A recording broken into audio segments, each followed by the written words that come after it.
মুত্তাকিনদেরকে। এই হলো সেই জান্নাত, যে জান্নাতের অধিকারী করব আমি আমার মুত্তাকিন বান্দাদেরকে। তাহলে এখানে আল্লাহ সুবহানাহু ওয়া তাআলা জান্নাতের আলোচনা করলেন। জান্নাতে কাদেরকে দেবেন? মুমিন বান্দাদের আলোচনা করলেন। মুমিন বান্দারাই জান্নাতি হবে। ওই আয়াতের মধ্যে আল্লাহ বলেন, জান্নাতি আদনিল লাতী ওয়া'দার রাহমানু ইবাদাহু বিল গায়ব ইন্নাহু কানা ওয়া'দুহু মাতিয়া। আল্লাহ বলেন এটাই স্থায়ী জান্নাত, যে অদৃশ্যের বিষয়ে প্রতিশ্রুতি দয়াময় আল্লাহ সুবহানাহু ওয়া তাআলা তার বান্দাদেরকে দিয়েছে। আমরা যে একটা জান্নাতের আলোচনা করেছেন, কারণ ওই জান্নাত আমরা কেন ইবাদত করি? আমরা কেন ইবাদত করি? আমরা তো ইবাদত করি জান্নাতের জন্য। কি বলেন? আমরা ইবাদত করি জান্নাতের জন্য। আল্লাহ এই জান্নাতের অদৃশ্য বিষয়ের প্রতিশ্রুতি, আমরা কিন্তু জান্নাতও দেখি নাই, জাহান্নামও দেখি নাই, কোনো কিছু দেখি নাই, আল্লাহ দেখি নাই, নবী দেখি নাই, কোনো কিছু দেখি নাই। এরপরেও আমরা বিশ্বাস করি। আর বিশ্বাস করে আমরা কি করি? আল্লাহর ইবাদত করি। কেন করি? জান্নাতে যাওয়ার জন্য। তো আল্লাহ ঘোষণা দেন এটা স্থায়ী জান্নাত, যে অদৃশ্যের বিষয়ে প্রতিশ্রুতি দয়াময় আল্লাহ তার বান্দাদেরকে দিয়েছেন। হ আমার বান্দারা শোনো, তোমরা যখন আল্লাহর ইবাদত করবা তখন আমি আল্লাহ তোমাদেরকে কি দিব? ওই জান্নাত দিয়ে দিব। সুবহানাল্লাহ। এরপরে জান্নাতের মধ্যে এরপরে আবার আল্লাহ আলোচনা করেন, লা ইয়াসমাউনা ফিহা লাগওয়ান ওয়ালা ইল্লা সালামা। আর সেখানে তারা শান্তি ছাড়া আর কোনো কিছু অসার বাক্য শুনবে না। শুধু খালি ওই জান্নাতের মধ্যে শান্তির বাক্য শুনবে। দুনিয়ার মধ্যে আমরা যা কিছু শুনি, কিছু ভালো আবার কিছু মন্দ। বালাটাও শুনি আবার মন্দটাও শুনি, কিন্তু জান্নাতের মধ্যে শুধু শান্তির বাণী, অসার বাক্য শুনবে না। শুধু খালি শান্তির বাণী আর শান্তির বাণী আমরা শুনবো। এরপরেও তাই নাই, ওয়ালাহুম রিজকুহুম ফিহা বুকরাতান ওয়া আশিয়া। আর আল্লাহ সুবহানাহু ওয়া তাআলা আমাদেরকে ওই জান্নাতের মধ্যে নিত্য নতুন খাবার পরিবেশন করবেন। সুবহানাল্লাহ। আমরা দুনিয়ার মধ্যে এই সমস্ত খাবার আমরা দেখি নাই।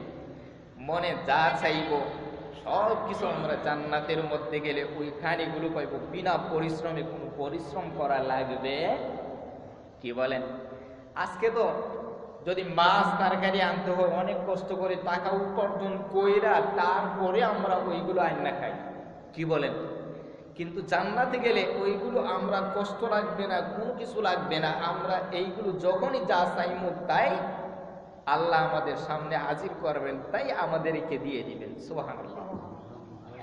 এখন কি মনে করেন যে জান্নাতে গেলেই যে শুধু খালি খানি পাইবো? জান্নাতে তো যাইতে হবে, না গেলে কি এইখানি পাইব? কি বলেন?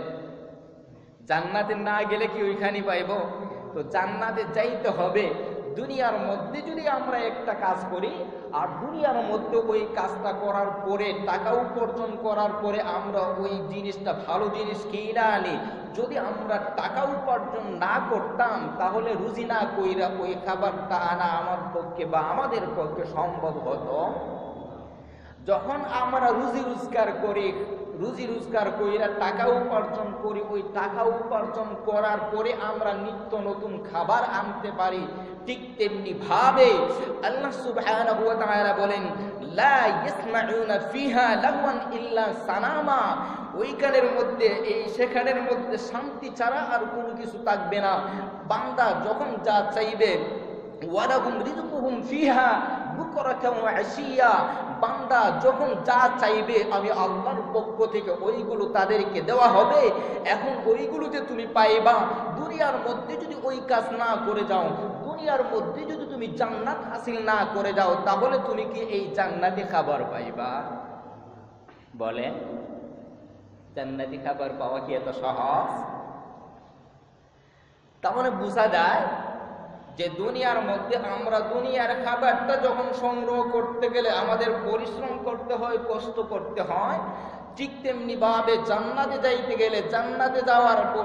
গেলে এবং জান্নাতি খাবার খাইতে গেলে আমাদের ওই রকম পরিশ্রম করতে হবে। আর এই পরিশ্রমটা হলো আল্লাহ হুকুম আহকাম মানতে হবে, আল্লাহর খুশি করার জন্য, রাজি সন্তুষ্টি করার জন্য, জান্নাত হাসিল করার জন্য আমাদের এই কাজ করতে হবে।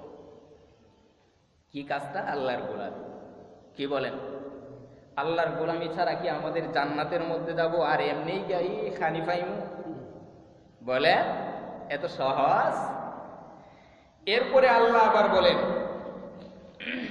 তিলকাল জান্নাতুল্লাতী নুরিসু মিন ইবাদিনা মান কানা তাকিয়া। এই সেই জান্নাত যে এতক্ষণ আল্লাহ আলোচনা করলেন যে জান্নাতের মধ্যে যাইতে হবে, অর্থাৎ তুমি ওই কাজ করবা, ওইটা করবা, ওইটা করলে জান্নাতও যাইবা, জান্নাত বলে ওই রকম খানি পাইবা। আগে আল্লাহ আলোচনা করলেন, এখন আবার বললেন তুমি তো শুধু আলোচনা শুনেছো, জান্নাত তো দেখো নাই। এই হলো তোমার জান্নাত। কি জান্নাত? তিলকাল জান্নাতুল্লাতী নুরিসু মিন ইবাদিনা মান কানা তাকিয়া। ও বান্দা, তুমি যে ইবাদত করেছো আর এই ইবাদত করার কারণে আমি আল্লাহ তোমারে জান্নাত দিয়েছি। এই জান্নাত করো, কোন জান্নাত? ওই সেই জান্নাত, এটাই যার অধিকার আমি আমার মুত্তাকিন বান্দাদেরকে করব। তাহলে আমরা জান্নাতের আলোচনা আগে শুনলাম, এরপরে জান্নাতের মধ্যে কি পাইব, কেমন খাবার পাইব, কেমন পরিবেশন হবে, ওইটা আমরা শুনলাম। এইগুলো শুনলাম, কিন্তু আমরা তো জান্নাত দেখি নাই। যখন ওইগুলো শুনছি, শোনার পরে যখন আমরা ওইগুলো করলাম, তখন আল্লাহ বলেন এই সেই জান্নাত। ও মুত্তাকিন বান্দারা শোনো, কারণ আমি আল্লাহ তোর জান্নাতে যাওয়ার জন্য তুমি ওই কাজ করেছো, আল্লাহর হুকুম আহকাম মানছো, আল্লাহ যে বিধান দিয়েছেন, অর্থাৎ সৎ কাজে আদেশ করা, অসৎ কাজে নিষেধ করার কাজ করার কথা যে আল্লাহ বলেছেন, ওই কথাটা তুমি পালন করেছো। অতএব ওই কথা পালন করার কারণে, মানার কারণে আমি আল্লাহ তোমাদেরকে জান্নাত দিয়েছি। কোন জান্নাত? ওই হলো জান্নাত তিলকাল জান্নাতুল্লাতী নুরিসু মিন ইবাদিনা। তুমি ইবাদত করার কারণে বান্দা ওই স্থায়ী জান্নাতের অধিকারী হয়ে গেছো। সুতরাং আমি ওই বান্দার স্থায়ী অধিকার করে দিলাম জান্নাতের। কোন জান্নাতের? যারা মুত্তাকিন, পরহেজগার, আল্লাহওয়ালা, ওই সমস্ত ব্যক্তিদেরকে আমি আল্লাহ আমার তৈরি জান্নাতের মধ্যে দিয়ে দিলাম। তাহলে এই জান্নাতে কি বলেন? আমরা আগে আলোচনা শুনলাম জান্নাতের, তারপরে জান্নাতের ভিতরে কি খাবার হবে, জান্নাতের ভিতরে কি আয়োজন হবে, আলোচনা শুনেছি, দেখি নাই। এরপরে যখন শুই না, এইগুলো কাজ করছি, এরপরে আল্লাহ বলেন তুমি তো দেখছো না। কারণ দেখি নাই, শুনছি, কোনোদিন আল্লাহরে দেখি নাই, নবী দেখি নাই, কোনো কিছু দেখি নাই, জান্নাত দেখি নাই, জাহান্নাম দেখি নাই, বরং ওইগুলোর শুধু আলোচনা শুনছি। আর এই আলোচনা শোনার পরে আল্লাহরে ভয় কইরা ওই আল্লাহর ইবাদত করছি। আর ইবাদত করার বিনিময়ে আল্লাহ সুবহানাহু ওয়া তাআলা আমারে জান্নাত দিয়েছেন। তো তুমি যে জান্নাতটা পাইলা, জান্নাত তো তুমি দেখো নাই। তাহলে এটাই হলো সেই জান্নাত যার আলোচনা আমি পূর্বে তোমারে করেছিলাম। ভাইরা আমার, আল্লাহ সুবহানাহু ওয়া তাআলা তিনি বলেন জান্নাতি আদনিন আল্লাতী ওয়া'দার রাহমানু ইবাদাহু বিল গায়ব ইন্নাহু কানা ওয়া'দুহু মা'তিয়া। এটা অস্থায়ী জান্নাত। ও আমার বান্দারা শোনো, তোমরা উদ্দেশ্যের বিষয়ে বিশ্বাস করেছো, তোমরা জান্নাত দেখো নাই, জাহান্নাম দেখো নাই, আল্লাহ দেখো নাই, রাসূল, নবী, রাসূল কোনো কিছু দেখো নাই। কিন্তু না দেখার পরে তোমরা ওইগুলো উদ্দেশ্যের উপর বিশ্বাস করেছো আর বিশ্বাস করেছো। কারণ আমি আল্লাহ বান্দাদের ওই প্রতিশ্রুতি দিয়েছি। কি প্রতিশ্রুতি দিয়েছি? আল্লাহ বলেন লা ইয়াসমাউনা ফিহা লাগওয়ান ইল্লা সালামা। আমি আমার বান্দার ওইখানের মধ্যে প্রবেশ করাবো। কিসের মধ্যে প্রবেশ করাবেন? জান্নাতের মধ্যে। শুধু জান্নাতের মধ্যে প্রবেশ করাবো তাই নয়, আমি আল্লাহ সুবহানাহু ওয়া তাআলা আমার বান্দারে ওই জান্নাতের মধ্যে প্রবেশ করায়াও আমার শেষ নয়। কারণ বান্দার নিত্য প্রয়োজনীয় যা কিছু আছে আমি আল্লাহ আমার ওই বান্দার জন্য জান্নাতের মধ্যে তৈরি করে রেখেছি। কি তৈরি করে রেখেছেন? আল্লাহ সুবহানাহু ওয়া তাআলা বলেন, লা ইয়াসমাউনা ফিহা লাগাওয়ান ইল্লা সালামা। দুনিয়ার মধ্যে যখন আমরা তাকি অনেক কিছু কান দিয়ে শুনি, আমরা কি কান দিয়ে অনেক কিছু শুনি না? লা ইয়াসমাউ, অনেক কিছু কান দিয়ে শুনি, ভালো শুনি, খারাপ শুনি, অনেক কিছু শুনি, কিন্তু ওই জান্নাতে যাওয়ার পরে আমরা কোনো খারাপ কিছু শুনবো না, বরং সব কিছু শুনবো, ভালো কিছু শুনবো। লা ইয়াসমাউনা ফিহা লাগাওয়ান ইল্লা সালামা। আর শুধু শুনবো তাই নয়, মহান আল্লাহর পক্ষ থেকে তোমার উপর শুধু শান্তি শান্তি বর্ষিত হবে। আমার ভাইরা, এরপরে আল্লাহ আবার বলেন, ওয়ালাহুম রিজকুহুম ফিহা বুকরাতান ওয়া আশিয়া। জান্নাতে গেল কোনো কিছু শুনলো না, শুধু ভালো জিনিস শুনবে। আল্লাহ বলেন, আমার বান্দা শুধু ভালো জিনিস শুনবে, কিন্তু আমার বান্দার আরো অনেক প্রয়োজন আছে, অনেক জিনিসের দরকার আছে। কি দরকার? আল্লাহ বলেন, ওয়ালাকুম রিজকুহুম ফিহা বুকরাতান ওয়া আশিয়া। দুনিয়ার মধ্যেও কিন্তু আমরা খাইতে হয়, পানাহার করতে হয়, আমাদের ওইগুলো প্রয়োজন হয়। জান্নাতের মধ্যে যাওয়ার পরে আল্লাহ আমাদের খাবারের ব্যবস্থা করে দেবে। আল্লাহ নবী বিশ্বনবী রাহমাতুল লিল আলামিন মুসলিম শরীফের হাদিসের মধ্যে উল্লেখ করে, আমার ওই জান্নাতি বান্দারা, অর্থাৎ আল্লাহ যখন ওই বান্দা, আল্লাহ নবী বলেন, যখন আমার উম্মত জান্নাতের মধ্যে চলে যাবে, আল্লাহ সুবহানাহু ওয়া তাআলা আমার ওই উম্মতের জন্য খাবারের ব্যবস্থা করে রাখবেন, এবং ওই খাবারের যে ব্যবস্থা করে রাখবেন, বান্দা যা চাইবে তাই চাওয়া দেরি হবে, কিন্তু আসতে তার দেরি হবে না। সুতরাং তাই নয়, শুধু ওই নয়, চাইতে দেরি হবে আর আসতে দেরি হবে না, কিন্তু এমন খাবার তোমারে পরিবেশন করা হবে, ওই খাবারের যে খেদমত করার দরকার আরেকজন লাগে। আল্লাহ নবী ঘোষণা করেন, ওই জান্নাতি ব্যক্তির জন্য আল্লাহ সুবহানাহু ওয়া তাআলা 70 জন খুরখুরি ওই খেদমতের জন্য নিযুক্ত করে দেবে। আমার ভাইয়েরা, এরপরে তাই নয়, এখন আমরা খাওয়া দাওয়া করলাম, ওয়ালাহুম রিজকুহুম ফিহা বুকরাতান ওয়া আশিয়া। যা কিছু চাইলাম সব কিছু আল্লাহ দিলেন।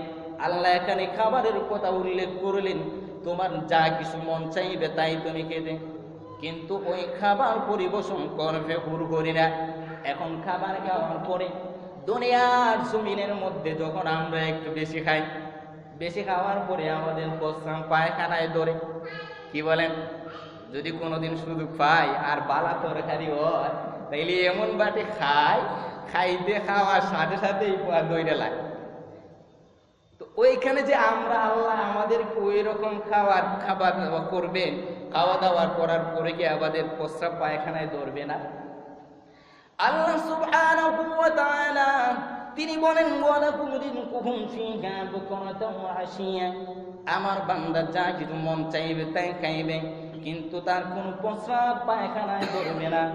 এবং ওই কালের মধ্যে আমার বান্দার শরীরের মধ্যে আবার গাম হবে। আমরা শরীর গামে না, ওই গামটা গন্ধ হয়ে গামলে আমাদের শরীরের মধ্যে গন্ধ ধরে দেয়।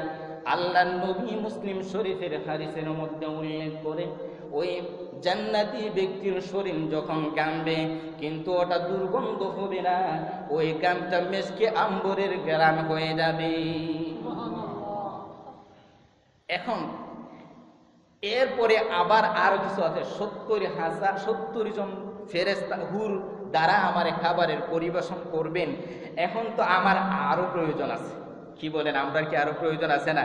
দুনিয়ার মধ্যে কি আমরা বউ আছে না, বা বিবি আছে না, স্ত্রীরা আছে না? এখন তোমার জান্নাতের মধ্যে তুমি খাবার, জান্নাতের মধ্যে আল্লাহর পক্ষ থেকে তুমি শুধু খালি শান্তি আর শান্তি, সালাম আর সালাম পাইলা। জান্নাতের মধ্যে তুমি যা কিছু খাবারের জন্য চাইলা, আল্লাহ চাইতে দেরি হবে, আল্লাহ দিতে দেরি হবে না। এবং ওই খাবারটা পরিবেশন করার জন্য 70 জন হুর দ্বারা ওটা নির্মিত করে রাখলা। এরপরেই তো বান্দার আরো চাহিদা আছে। কি চাহিদা? ওই চাহিদা হলো মুসলিম শরীফের হাদিসের মধ্যে আল্লাহ নবী উল্লেখ করেন, ওই বান্দার 2 জন স্ত্রী থাকবে। সুবহানাল্লাহ। কয়জন? 2 জন। কয়জন? এখন দুনিয়ার স্ত্রী আর জান্নাতের স্ত্রী কি সমান? দুনিয়ারটা কাইলা হইতে পারে, কালাও হয়, সুন্দর হয়। দুনিয়ারটা অনেকের ভালো লাগে, অনেকের লাগে না।